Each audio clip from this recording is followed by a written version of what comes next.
Buen día, mi nombre es María Magdalena Flores Luján, soy estudiante de gastronomía del tercer cuatrimestre de la Universidad Vizcaya de las Américas. El día de hoy les estaré presentando un aguachile en cocina molecular. Los ingredientes que utilizamos fueron camarones, pepino, apio, jugo de limón, ajo, cebolla morada. Utilizamos también alginato de sodio y cloruro de calcio.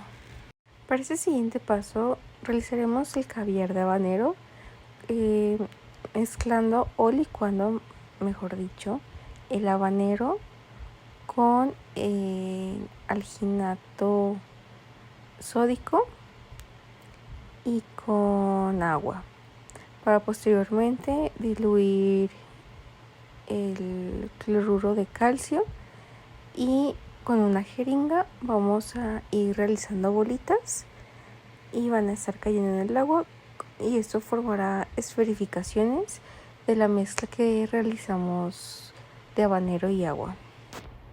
Para el siguiente paso estaremos realizando un sorbete de limón a base de apio, cilantro, chile verde, pepino y sal.